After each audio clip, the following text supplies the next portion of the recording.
Hello, and welcome back to the Coop De Villa channel. I'm Scott Cooper, and I'm here with Noah Fisher for another week of Coop De Villa. Welcome back to the depressing train, which is Aston Villa right now. Another bad result, another draw where we should have won, and we didn't, and we looked terrible.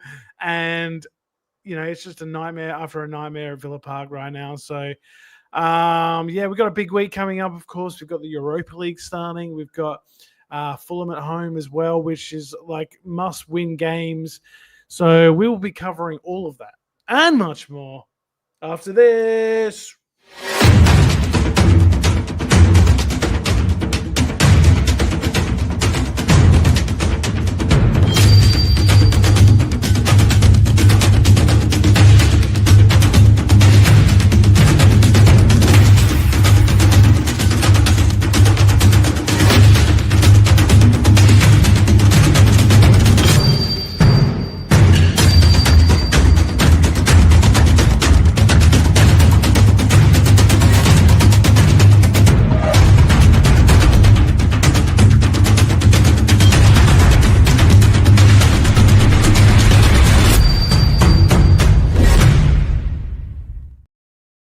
And yes, welcome back to Coop De Villa Live for another week. I'm Scott Cooper, and I'm here with Noah. How you going, buddy? How's everything apart from the obvious car crash, which is Aston Villa right now? Yeah, going pretty well. Been pretty busy, Scott. You and I both have pretty busy schedules these days. Obviously, yours is because you're a father. Yes, but no Villa to make us happy. It's just been a bloody depressing start to the season. But we're here another week. I can't wait to dive in and talk about a goal. I'm actually ecstatic. We've scored a Premier League goal. We did score a goal. I guess that's probably one of the only positives we can take from this match because, again, not much positives to talk about. We went into the game obviously needing a win against a promoted team in Sunderland. Not an easy place to go. They've been playing quite well, but I don't know. I was a little bit confident because these are the sort of games that Emery sort of normally wins, like, in his time at Villa. Like the promoted sides, we haven't done too badly against. It's more like the Brentfords, the Brightons, these sort of mid-table teams that Crystal Palace, of course, we always sort of struggle against. So I went up there thinking that we could get a win. We could, hopefully take our goal scoring form from the Brentford match into this match, and we did score. But before the goal went in, there was obviously the big talking point was the red card. Matty Cash's bollocks getting a nice working over there by the Sunderland player Ronaldo, isn't it? Right, Ronaldo, I think his name is. He certainly wasn't like Cristiano Ronaldo in the way he did that. That was quite dirty and a bit. Matty Cash certainly left one on him a bit of a late kind of touch up, a bit of a foul, but you can't kick out like that. And I was just I was glad at the time, but we obviously were Villa and we're never going to take advantage of this one-man advantage. Never. And I'm not sure why the Sunderland fans were booing Cash. That was he got his nuts kicked. I don't understand how they think it's not a red card, but anyway, look, each to their own. I'm happy he went and scored the goal. It was Scott. We're boring, aren't we? Watching Villa play. I know some had 10 men and they went deep, like we did against Newcastle on the opening day. Yeah, but God, we're boring. We are so one-dimensional. We are just shit at the moment, and that's the only way to put it. That's the only way to put it. And there's a comment here from John, which you and I were literally talking about pre-podcast, right? Swing the axe. In my opinion, there's so many players that think their spot is safe. Yeah. Why should their spot be safe? We are playing rubbish football. Yeah. I mean, the only thing I would say, in the other side of that is, I'd like to see Rodgers next to Sancho and Elliott. Do you know what I mean? I get you. I would like to see how those three, played. So I'd maybe give it one more game with Rodgers, put him behind Ollie or up there with Ollie with Elliott on the right. and Sancho on the left and see how that works. And if Rodgers has another bad game, then sure, drop him for the next game. I mean, I guess it's Bologna next, so there might be some changes in that game. He usually went pretty strong in the European games. And he will again. Emery, and I feel like he will again. I could see, a similar sort of team to the weekend, but but nobody's playing well. I mean, McGinn, Mings, Konsa, guys that we can sort of, normally hang your hat on. Kamara, who, I watched in preseason. I was like, yes, Kamara looks like he's thinking, big year for me, World Cup coming around with France. If I could get in that squad, maybe I could win the World Cup, could be a huge season for him. And he's been, he has been injured, but he's not looking himself. There's others as well. Ollie Watkins, of course, in preseason was scoring goals. I think he scored like 3 or 4 headers in preseason. Yeah. And you saw his header against Sunderland, didn't even make contact, Noah. I mean, that just sums it up, where it's deep in the game. We've thrown away a win. It's going to be a waypoint. And Sancho, who I think was probably the only positive in the match and scoring a goal. But Sancho, when he came on, looked lively. He had a good sort of 10, 15 minutes where he actually looked like he wanted to take on his player. And he gets in a great cross. Ollie Watkins, 5 yards out, just nodded in. Doesn't even make contact. I mean, it's just how do we do this to ourselves every week? It just seems it's crazy how bad we are. But is it just me, or do we look like leggy already? Like we look unfit. We look so unfit. Yep. Since the first game, we look fucking terrible. And it's not just how we're playing football. We look slow. We look tired. We look knackered. And we're, 5-6 games in the Premier League? Like, come on. That's it. And teams just know that about us now. So they're letting us have the ball, knowing that we've got no change of pace in the team. We can't, take it to the next level and go past someone, get a cross in. We had 2 shots on target, Noah, in this game against 10 men for over an hour. I mean, shit. If we're not winning these games, like I can't think of a game we're going to win. Like, Scott, their goal sums it up. And I remember putting in our group chat, right, is like there are 4-1 Villa players, 4-1. Just compete for the ball, get it out of there, fuck it off, we reset. No, we let Granit Xhaka have an open header back into the box and they score. Like, what the defense and the defense when the initial clearance, I think Mings was the initial Cash. I thought it was. I don't remember. Maybe it was Cash. But everyone should push up as well, because if you push up, not only are you putting pressure on Xhaka, anyone behind you is offside. So, someone put in on X or, in one of the social medias, that famous photo of the back line where everyone's in unison. Against Luton. Yeah. And just like that just seems so long ago because no one's in unison right now. Like this is another point I wanted to get to. Emery going down the tunnel before the game had finished, not a good look. And maybe it's not a good look, but he's frustrated. He's so frustrated. I understand he's frustrated, but that's the first time maybe in his whole career I was like, oh, I don't like that. Joe, what that kind of moment resembles for me, it's a bit different. But do you remember under Stevie G at St. James's Park and Steven Gerrard just sat on the bench looking not interested? Yep. That's what that moment reminds me of. Yep. And of course, we lost Monchi this week, the sporting director, and a lot of people were saying this is it. Like Emery's going to be the next one out the door. Like this is obviously a sign that, he's had enough and he's out. And Guillem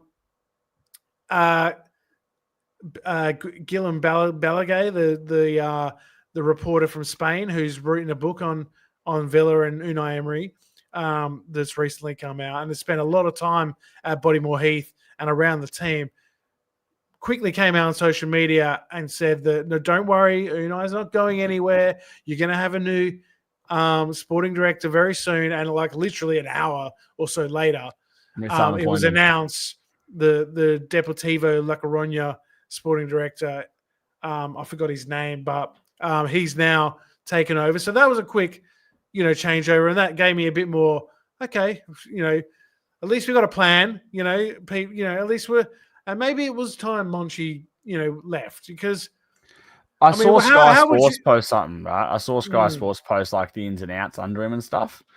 And when you put it all together, it's not a great look, is it? Like it's not. It's not. I can get it up if you want. I can see if I can find it. I understand like there's been PSR issues around it, yeah, and things like that, but I got it here. Yeah. So the outs: John Duran for 77 million euros, Moussa Diaby for 60, Douglas Luiz for 51.5, Jacob Ramsey 45, Philogene Bidace 23, Diego Carlos 11, and Tim Argybrone 10. Ins Onana 59, Diaby 55, Ian Matson 44, Pau Torres 33, Gusard 30, Daniel Marlin 25, Alin Jr. 14, Lewis Dobbin 11, and Morgan Rogers 9.4. Look, you could probably argue that maybe Pau Torres and Morgan Rogers are the only ones that have been hits. And at the moment, yeah. And Pau Torres and Morgan Rogers this season looked awful. I mean, I know. Pau Torres isn't even getting in the team. But look, I think Elliot makes a great point here as well. Like, I agree. We just, they look better with 10 men. They look more dangerous. They hit the bar. Anytime there was a corner or a long throw in, we just looked shaky at the back. And if you were a non-football fan watching the game and you had asked them who had the played man down, you'd have picked Villa. 100%. You'd have picked Villa. Sunderland were all over us. And honestly, they could have easily finished it by a couple of goals. Like, how Matty Cash on target? Yeah, Matty Cash scores a goal, which was a bit lucky. It was a nice strike, but the keeper gets two hands on it. Should have saved it, obviously. And you think, all right, now I want to see 100% effort. I want to see everybody, defending for their lives, even though we've got 10 men, like 11 against 10. This is a must win from here. And that's what hurts. That's what really hurts.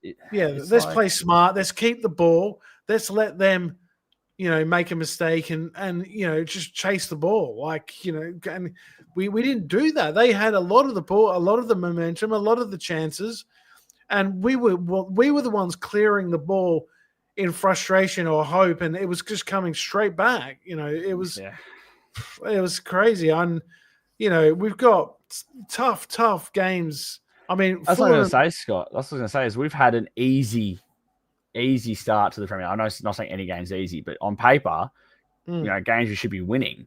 And could have been worse. Bloody harder. But we're lucky. We are lucky to have 3 points right now. We could easily have none. Absolutely. We could have easily lost to Newcastle. We could have lost to Everton if it wasn't for Martinez. And bloody hell, I reckon we should have lost to Sunderland. Absolutely. It's pretty shit. It really is. And I posted in the group chat during the game. I'll just get it out. This was before the game. Then this is the Villa Premier League stats for the season. So we had 0 goals. So that's 20th in the league. Our expected goals was 2.97, which was 20th. Our shots were 40, which is 19th. Shots on target 10, 19th. Big chances 4, 19th. 4 chances in 4 games. 4 big chances. That was before the Sunderland game. And we didn't really have that many big chances in that game. Maybe the one Guessard in the first half and Ollie. Yeah, he should have scored that. Yeah, so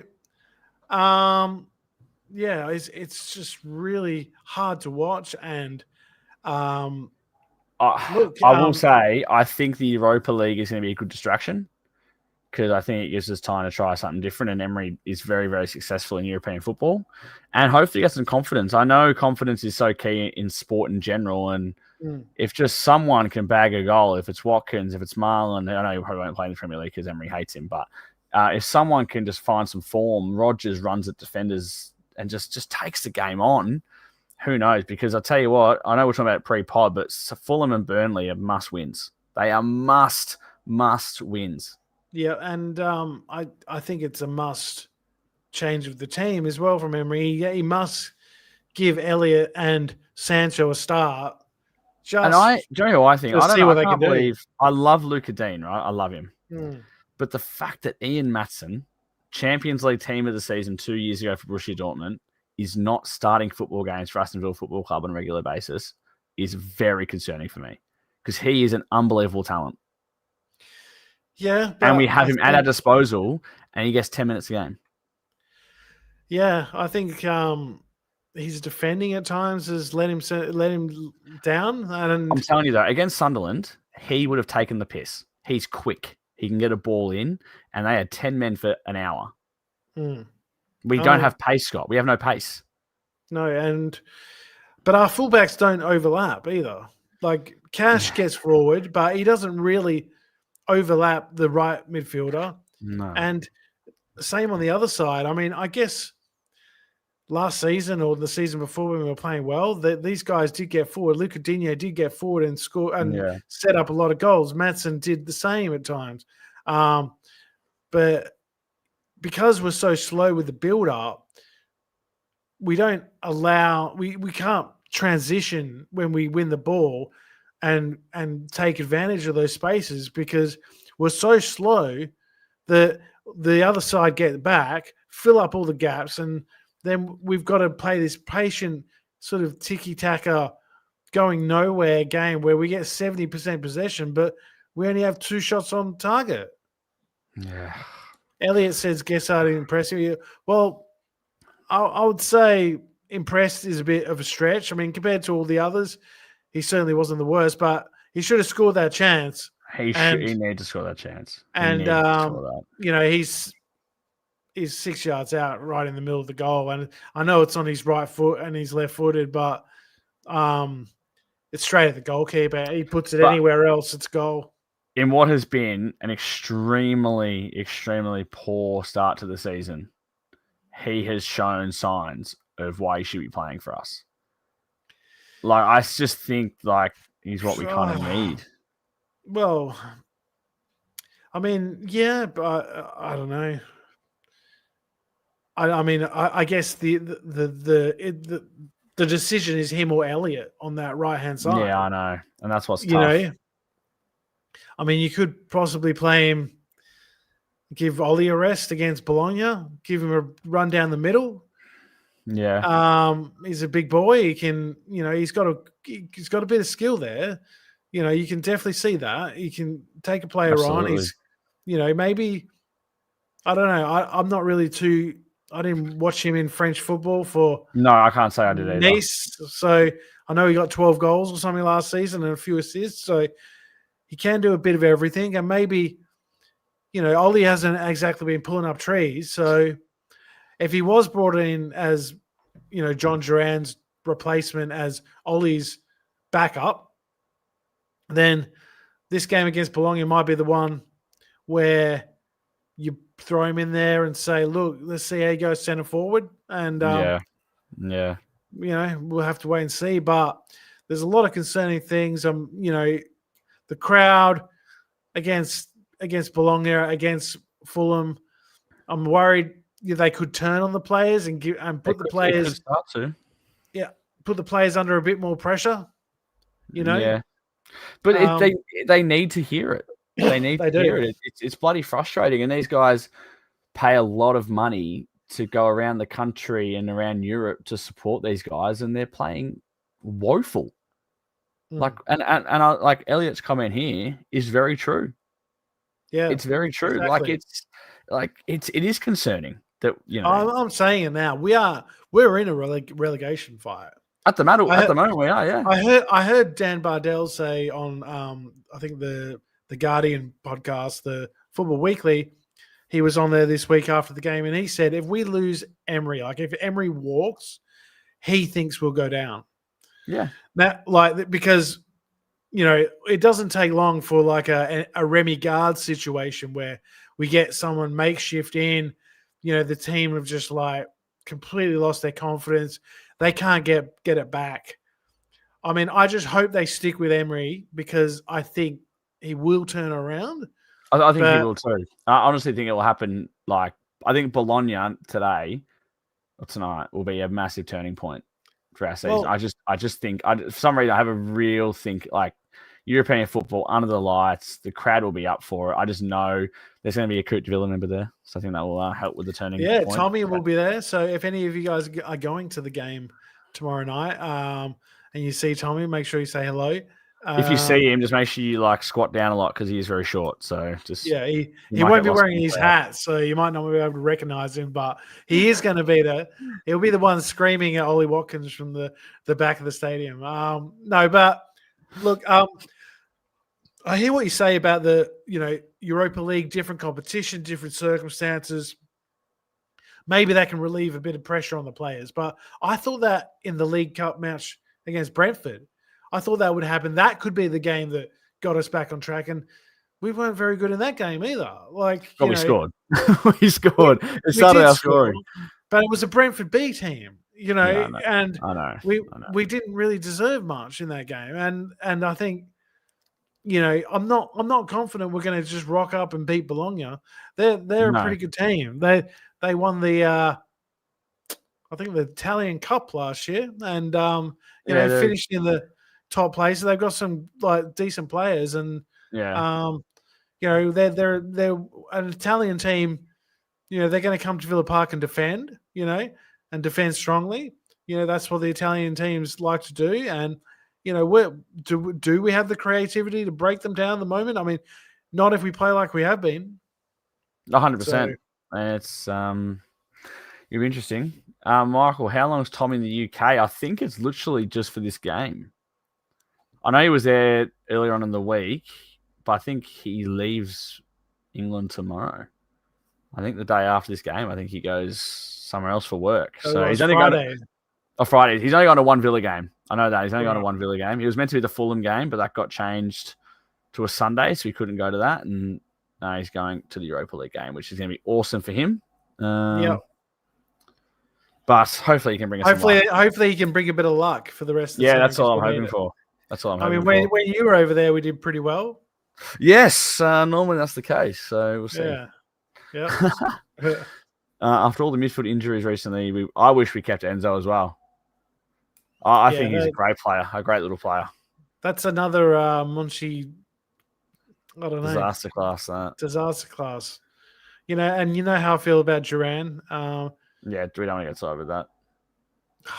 Should have sold Watkins, but anyway. This tackle on Rodgers, right? This one that Elliot's talking about here, it doesn't get spoken out at all. But I thought it was a card. I thought it was a shocking tackle. Sure. I thought it was a shocking tackle. And Rodgers clearly gets the ball. The commentator on the coverage that I was watching said that the Sunderland player got the ball first. And I was like, what the fuck? I know. Oh, it was atrocious. I know. Yeah. I don't know. This tackle sums up our season, like in my opinion right now. It's just how the hell they got away with that is an absolute joke.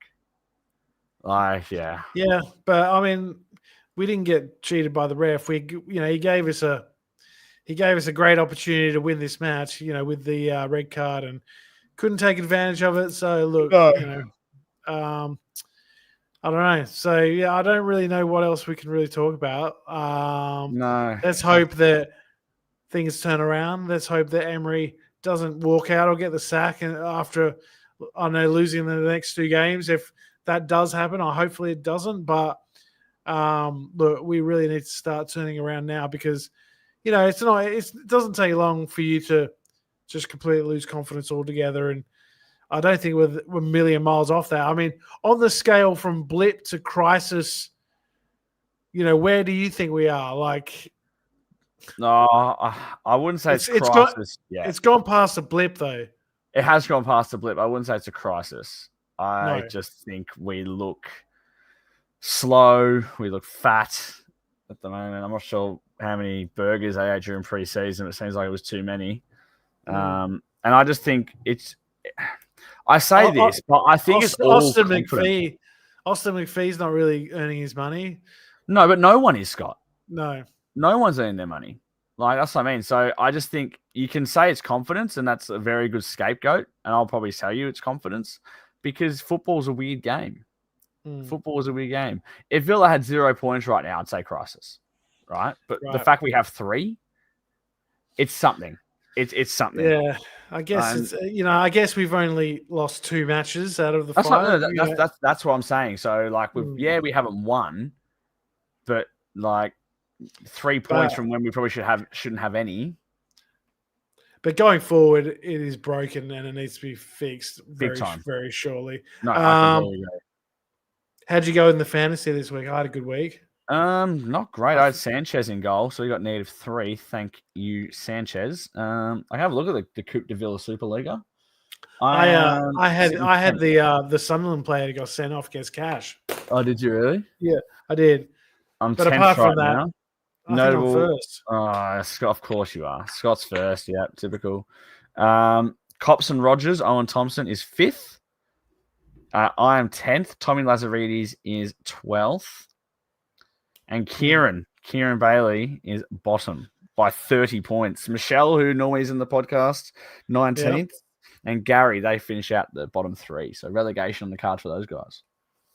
Nice. I had Haaland as the captain this week, and he did all right, got a goal. So, yeah. But all right, well, let us know in the comments how you're feeling about the team, what changes you'd like to make. And, is Emery, living on borrowed time? Do you think he could walk? How many points do we need from, these next 2 home games that are so crucial? Is it 6 points or we're in serious shit? Let us know.